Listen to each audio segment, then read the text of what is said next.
I'm newly diagnosed with triple-negative breast cancer. I haven't even started treatment yet. But I'm the kind of person who likes to know the whole roadmap, not just the next turn. So I've been reading ahead about what happens after active treatment ends, what follow-up care actually looks like, what to expect long-term, and how people cope with the parts nobody warns you about. This one's less about where I am right now and more about where I'm eventually headed. Here's what I learned. Follow-up doesn't stay the same forever. Doctor visits are more frequent at first, every few months, then space out over time until they're typically down to about once a year after 5 years. Mammograms follow their own timeline too. After breast-conserving surgery and radiation, the first one usually comes 6 to 12 months later, then yearly after that. If the whole breast was removed, that side doesn't need mammograms anymore. What surprised me most is what's not routine. Blood tests, bone scans, and CT or PET scans aren't standard for someone without symptoms because they haven't been shown to catch problems earlier or improve outcomes in people who feel fine. That's not neglect, it's the evidence. Those tools get used when something specific comes up, not just to double-check that everything's still okay. Triple-negative breast cancer has its own pattern worth understanding. The risk of recurrence is highest in the first 2 to 3 years after finishing treatment. Then it drops and levels off after that. That's exactly why the follow-up schedule is front-loaded. More frequent visits early on, tapering as time passes.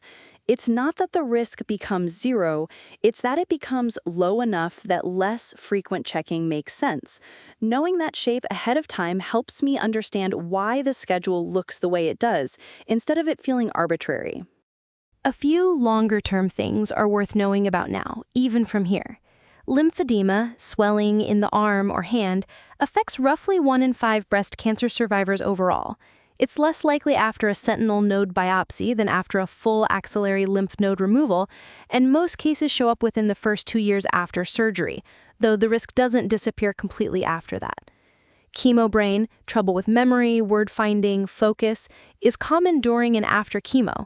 One study found cognitive effects lasting around 6 months after treatment ended, though it varies person to person.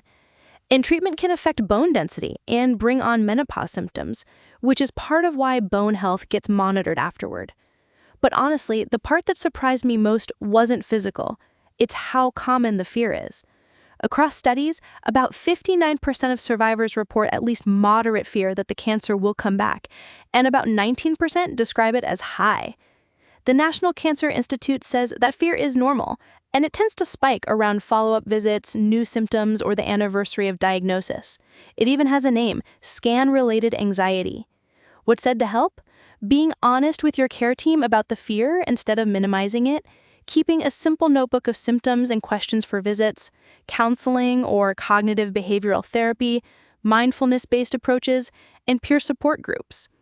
And eventually, most people do transition most of their care back to a primary care doctor.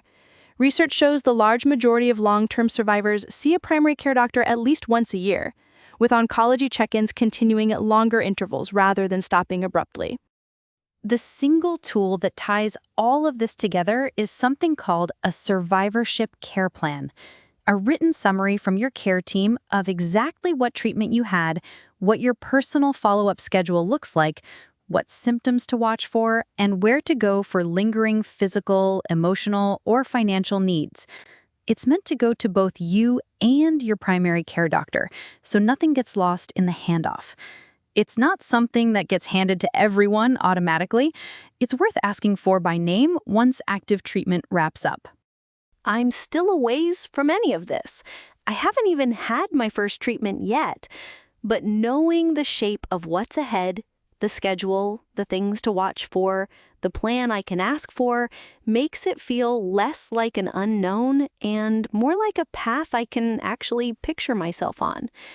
If you're earlier in this than survivorship, or just starting to have the hard conversations that come first, the rest of this series is there for that too.